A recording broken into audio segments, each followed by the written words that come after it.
하나님께서 오늘도 우리의 길을 환하게 비추실 줄 믿습니다. 다 함께 사도신경으로 신앙 고백하시겠습니다. 전능하사 천지를 만드신 하나님 아버지를 내가 믿사오며 그 외아들 우리 주 예수 그리스도를 믿사오니 이는 성령으로 잉태하사 동정녀 마리아에게 나시고 본디오 빌라도에게 고난을 받으사 십자가에 못 박혀 죽으시고 장사한 지 사흘 만에 죽은 자 가운데서 다시 살아나시며 하늘에 오르사 전능하신 하나님 우편에 앉아 계시다가 저리로서 산 자와 죽은 자를 심판하러 오시리라.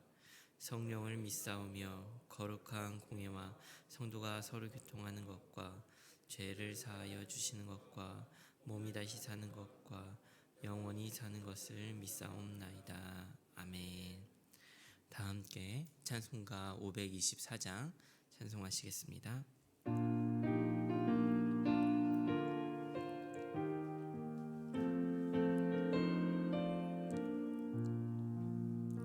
갈 길을 밝게 보이시니 주 앞에 빨리 나갑시다. 우리를 찾는 구주 예수 곧 오라 하시네. 죄악 벗은 우리 영혼은 기뻐 뛰며 주를 보겠네. 하늘에 계신 주 예수를 영원히 섬기리. 우리를 오라 하시는 말 기쁘게 듣고 순종하세. 구주를 믿기 지체 말고 속속히 나가세. 죄악 벗은 우리 영혼은 기뻐 뛰며 주를 보겠네. 하늘에 계신 주 예수를 영원히 섬기리. 주 오늘 여기 계시오니 다 와서 주의 말씀 듣세. 듣기도 하며 생각하니 참 진리시로다. 죄악 벗은 우리 영혼은 기뻐 뛰며 주를 보겠네. 하늘에 계신 주 예수를 영원히 섬기리. 오늘 우리가 나눌 하나님의 말씀은 마태복음 13장 18절부터 23절의 말씀입니다. 마태복음 13장 18절부터 23절의 말씀입니다. 교독하여 읽도록 하겠습니다. 그런즉 씨 뿌리는 비유를 들으라. 저 말씀을 듣고 깨닫지 못할 때는 악한 자가 와서 그 마음에 뿌려진 것을 빼앗나니 이는 곧 길가에 뿌려진 자요. 돌밭에 뿌려졌다는 것은 말씀을 듣고 즉시 기쁨으로 받되 그 속에 뿌리가 없어 잠시 견디는 말씀으로 말미암아 혼란이나 박해가 일어날 때에는 곧 넘어지는 자요. 가시떨기에 뿌려졌다는 것은 말씀을 들으나 세상의 염려와 재물의 유혹의 말씀이 막혀 결실하지 못하는 자요.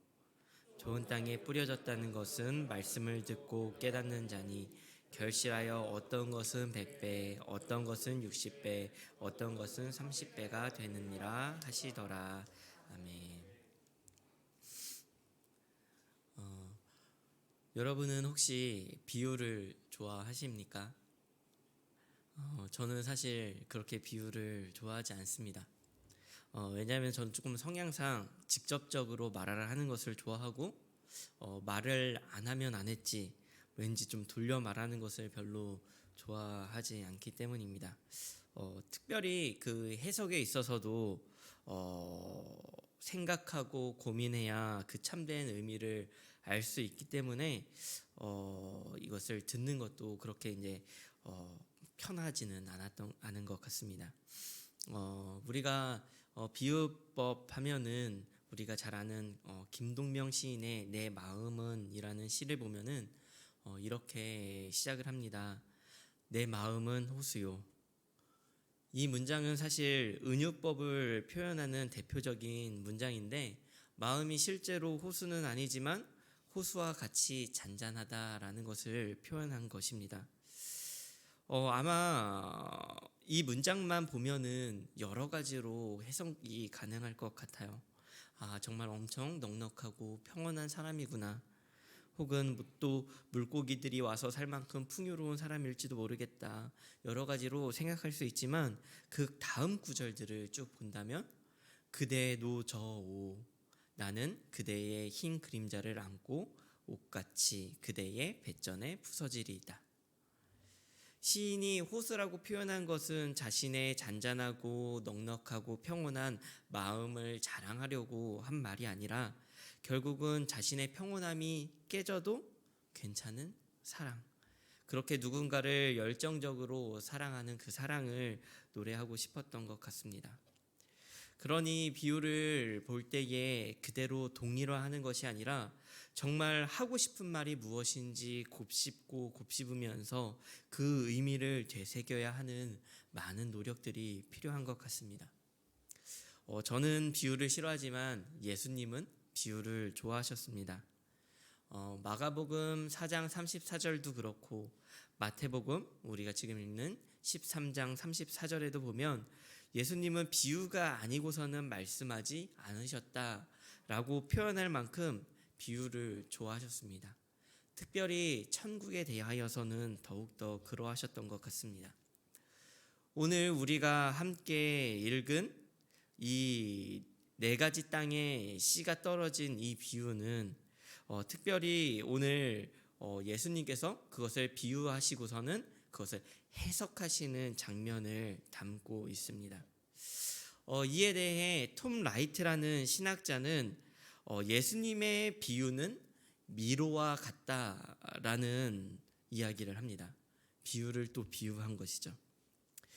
미로는 미로를 만든 설계자가 있듯이 예수님의 비유는 청중이 스스로 생각해내어서 문제의 본질에 다가가도록 했다는 것입니다.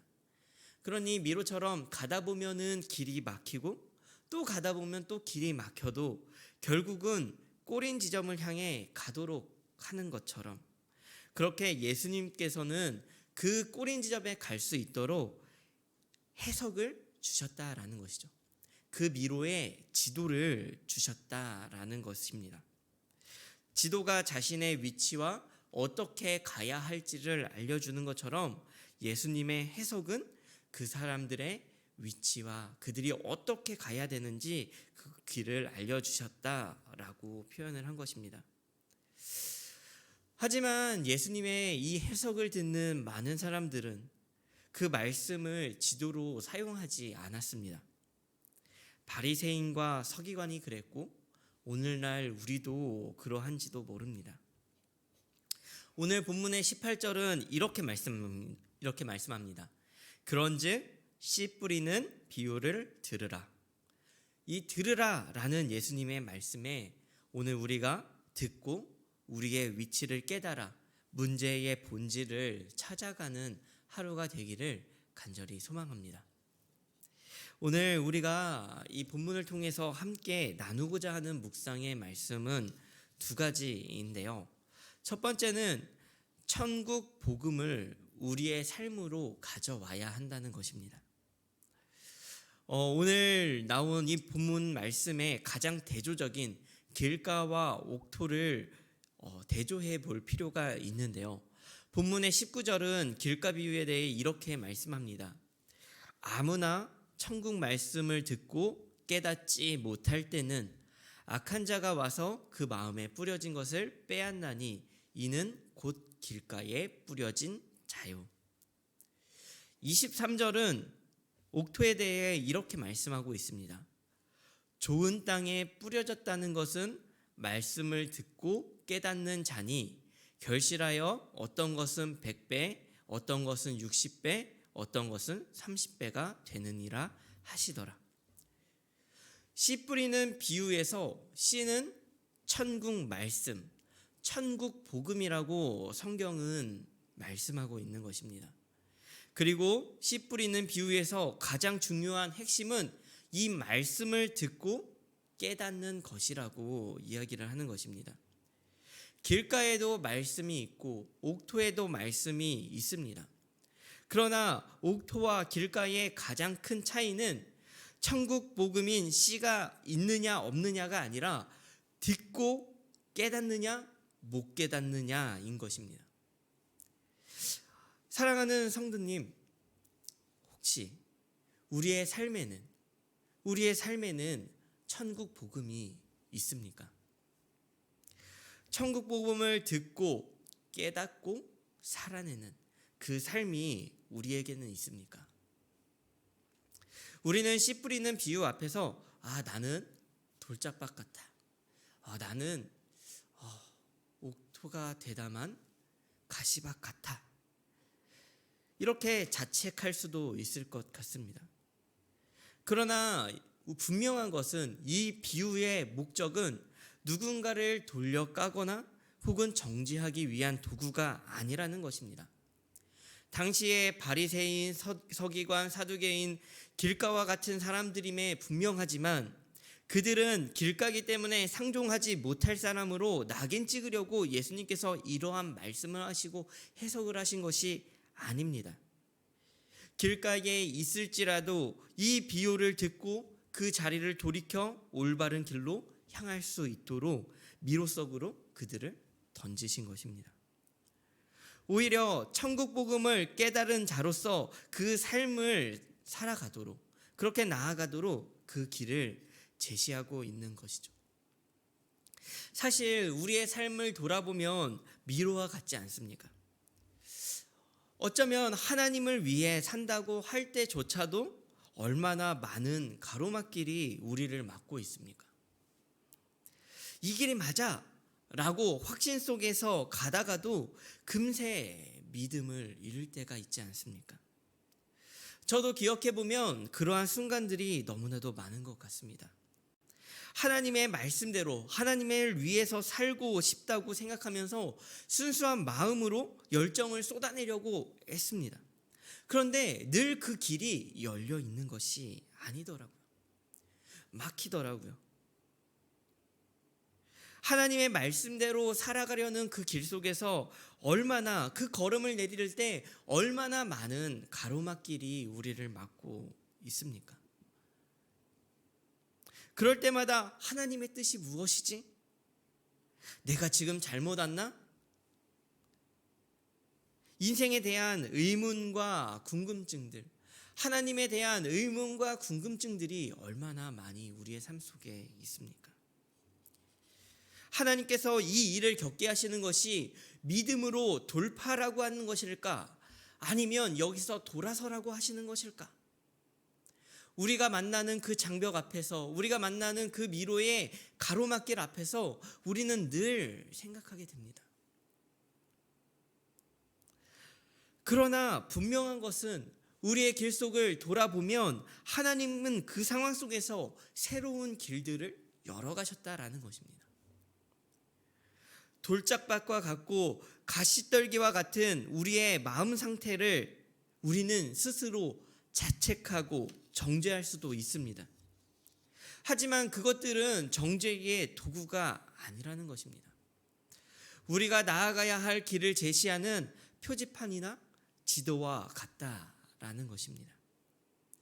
말씀으로 살아가는 그 길 속에 돌과 같은 환난, 박해와 같은 많은 것들이 우리 삶 속에 있을지 모르지만 오늘의 말씀을 본다면 그것은 막다른 길이 아니다. 오히려 하나님께서 우리에게 제시하는 길이다라는 것을 우리로 하여금 깨닫게 합니다. 가시떨기와 같은 세상의 염려, 재물의 유혹이 오더라도 그것은 막다른 길이 아니다. 넘어지지 말고 붙들어야 한다는 지도가 보이지 않을까요? 우리의 삶 속에 오늘 하루 막다른 길 속에 다다랐을 때 우리가 이 말씀을 기억한다면 지금 우리가 이 돌짝밭과 같은 이 상황을 맞이할지라도 우리가 오늘 이 가시덤불과 같은 이 상황을 맞이할지라도 우리는 옥토를 향하여 달려가야 하는 그 길 속에 있다는 것을 우리로 하여금 깨닫게 한다고 생각이 듭니다. 예수님은 미로와 같은 삶 속에서 천국 복음을 깨달은 자의 삶으로 나아갈 수 있도록 지도를 주셨습니다. 우리의 위치가 현재 돌짝밭에 있을지라도 가시떨기에 있을지라도 올바른 길을 찾아갈 수 있도록 말이죠. 그렇게 우리는 오늘을 천국 복음을 지닌 자로서의 삶을 살아가도록 노력해야 하고 그렇게 나아가야 하는 것입니다. 둘째는 우리가 함께 나눌 묵상의 말씀 두 번째는 씨는 반드시 열매를 맺는다라는 것입니다. 씨 뿌리는 비유에서 변하지 않는 것이 있다면 그것은 씨입니다. 밭은 변하지만 씨는 변하지 않습니다. 씨가 열매를 못 맺는다면 그것은 씨가 잘못되어서가 아니라 그 땅이 잘못되었기 때문이라는 것을 우리에게 보여주고 있습니다. 씨는 생명을 가지고 그리고 열매를 맺는 것이 씨 본연의 모습입니다. 22절은 이렇게 말씀하고 있습니다. 가시떨기에 뿌려졌다는 것은 말씀을 들으나 세상의 염려와 재물의 유혹에 말씀이 막혀 결실하지 못하는 자요. 여기에서 세상의 염려와 재리의 유혹이 말씀에 막혔다, 유혹의 말씀이 막혔다라는 말은 수동형으로 되어 있지만 사실은 이 문장은 능동태의 문장입니다. 그러니까 직역하여서 다시 번역을 해보면 세상의 염려와 부요함의 속임수가 그 말씀을 완전히 질식시켜라고 번역할 수 있는데요. 말씀이 열매 맺지 못하도록 능동적이고 적극적으로 방해하는 요소들이 있다는 것입니다. 그러니 사실은 씨는 열매를 반드시 맺는다라는 것입니다. 우리는 가끔 이러한 우리의 막다른 벽 앞에서 우리가 우리 자신을 의심하기보다는 말씀에 대한 의심, 하나님에 대한 의심을 가질 때가 있습니다. 그러나 하나님의 말씀은 힘이 있고 능력이 있습니다. 믿으십니까? 짧은 한 절의 말씀조차도 하나님의 말씀은 그 자체로 힘이 있고 능력이 있습니다. 씨가 심기어져 열매를 맺듯이 하나님의 말씀은 하나도 땅에 떨어지지 아니하고 심기어져 열매를 맺는 줄 믿습니다. 왜냐하면 그것은 하나님의 말씀이기 때문입니다. 그러니 우리는 하나님의 말씀을 믿는다 하면서도 우리의 믿음은 날마다 연약해지지만 오늘 이 말씀을 통하여서 우리가 반드시 기억해야 할 것은 씨는 심기어져 반드시 열매를 맺는다는 사실입니다. 우리에게 씨에 대한 이 확신을 심어주는 하나님의 말씀입니다. 복음에는 능력이 있고 말씀에는 능력이 있습니다. 아무것도 없는 땅에서 열매가 맺을 수 있는 것은 오직 그것이 말씀이기 때문입니다. 하나님의 말씀은 우리의 삶에도 끊임없이 역사하는 줄 믿습니다. 돌짝밭과 같고 가시떨기와 같은 우리의 삶이고 우리가 날마다 마주하는 우리의 한계다 할지라도 우리가 끊임없이 옥토를 향하여 갈 수 있고 결국은 우리의 마음이 옥토가 되어질 수 있는 것은 하나님의 말씀이 우리 안에 심겨졌기 때문입니다. 하나님께서는 그 말씀을 우리로 하여금 깨닫게 할 것이고 우리를 그 삶으로 이끌어 가실 줄 믿습니다. 그 말씀을 의지하여 나아가는 오늘 하루가 되시기를 간절히 소망합니다. 우리 함께 말씀을 기억하며 기도했으면 좋겠습니다. 첫째로 기도하실 때는 미로와 같은 우리의 삶이 천국 복음을 향하게 해달라고 기도했으면 좋겠습니다. 환난과 박해, 염려와 유혹이 더 이상 우리를 방해하는 요소가 아니라 미로를 헤쳐나가는 표지판이 되어 우리의 삶이 하나님의 말씀을 붙들고 나아갈 수 있는 삶이 되게 해달라고 기도했으면 좋겠고요. 두 번째 기도하실 때는 척박한 땅에서도 싹을 틔우는 생명의 말씀을 의지하게 하시고 말씀의 능력을 의심하지 않고 나 자신을 돌아보는 삶이 되게 해달라고 기도했으면 좋겠습니다. 우리 세 번째 기도하실 때는 교회를 위하여 사역지원부를 위하여 기도했으면 좋겠습니다. 사역지원부가 교회의 사역을 지원하고 섬길 때에 그 섬김의 기쁨을 누릴 수 있는 우리 사역지원부가 되게 해달라고 함께 기도하며 나아갔으면 좋겠습니다. 오늘 하루 기도하며 나아가도록 하겠습니다. 기도하시겠습니다. 하나님 함께하여 주옵소서. 하나님 우리의 삶 속에 우리는 날마다 우리의 삶을 자책하고 우리의 삶을 되돌아봅니다. 하나님 우리의 삶이 돌짝밭과 같고 가시밭과 같다 느껴지고 염려하고 살아갈 그때에조차도 하나님께서는 우리를 향하여 그 길을 옥토를 향한 길로 이끌으심을 믿습니다. 하나님 우리의 삶이 더 이상 아버지 하나님 정말 우리의 삶이 정말 넘어지고 가로막힌 삶이 아니라 하나님께서 인도하시는 그 삶이 되어지는 줄 믿습니다. 우리의 삶이 비록 미로와 같고 끊임없이 우리의 삶에 주님을 위해 산다 다짐하고 나아갈 때 그때조차도 우리의 삶이 가로막힌 것 같아 정말 넘어질 때도 너무나도 많습니다.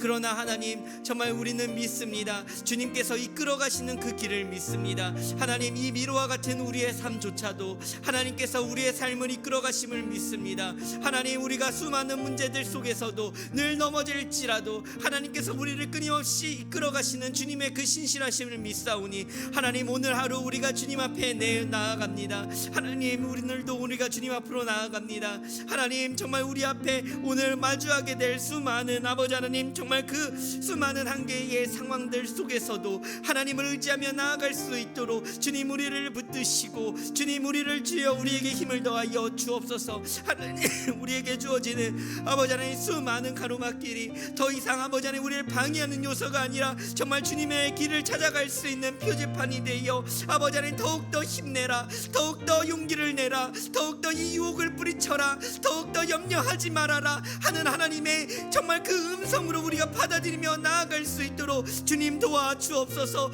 아버지 하나님 우리가 정말 이 환난을 만나더라도 더욱더 힘내게 하시고 더욱더 주님을 붙들며 나아갈 수 있는 올바른 길로 우리를 이끌어 주시기를 간절히 원합니다. 하나님 우리와 함께하여 주옵소서. 하나님 우리 가운데 함께하여 주옵소서. 아버지 하나님 우리가 나아갈 수 있음은 주의 말씀이 우리 가운데 있기 때문입니다. 하나님 주의 말씀이 우리의 마음 가운데 심기어졌사오니 하나님 정말 그 어떤 척박한 땅에서조차 주님의 말씀이 정말 꽃이 피고 열매를 맺는 줄 믿사오니 아버지 하나님 주의 말씀을 의지하며 우리가 나아갈 수 있는 삶 되게 하여 주옵소서. 하나님 정말 주의 말씀을 의지하여 나아갈 수 있는 오늘 하루가 되게 하여 주옵소서. 아버지 하나님 우리의 삶 속에 아버지 하나님 늘 아버지 하나님 우리가 넘어진다 할지라도 주님의 말씀은 능력이 있고 힘이 있사오니 아버지 하나님 그 말씀을 의지하여 나아갈 수 있는 우리의 삶이 되게 하여 주옵소서. 정말 아버지 하나님 주님께서 우리와 함께 하신다는 그 말씀에 의지하여 아버지 하나님 우리가 날마다 낭망하지 아니하게 하시고 주님께서 우리와 함께 하신다는 그 말씀을 의지하여 우리가 아버지 하나님 주여 외로이 떨지 아니하게 하여 주옵소서. 힘을 더하여 주옵시고 우리가 용기 내어 나아갈 수 있는 아버지 하나님 우리의 삶을 주님께서 아버지 베풀어 주시기를 간절히 원합니다. 아버지 하나님 우리 가운데 더욱더 주님의 말씀과 주님 주여 아버지 하나님 우리의 삶 속에 주님의 말씀을 의지하는 그 믿음이 우리의 마음 가운데 아버지 하나님 있을 수 있도록 주여 도와주옵소서. 아버지 하나님 간절히 원합니다. 오늘도 주님께서 함께하여 주시는 그 삶을 믿사오니 주님 도와주옵소서. 아버지 하나님 무엇보다 아버지 우리 사역지원 물을 위하여 기도합니다. 하나님 우리 사역지원부가 더욱더 주를 위하여 아버지 하나님 주여 일하게 하시고 아버지 하나님 교회의 많은 사역들을 지원하고 섬기는데 아버지 하나님 그 사역 속에서 아버지 하나님 지치지 아니하게 하시고 아버지 하나님 그 사역 속에서 마음이 어려워지지 아니하게 하여 주옵소서. 아버지 하나님 우리의 사역지원부가 더욱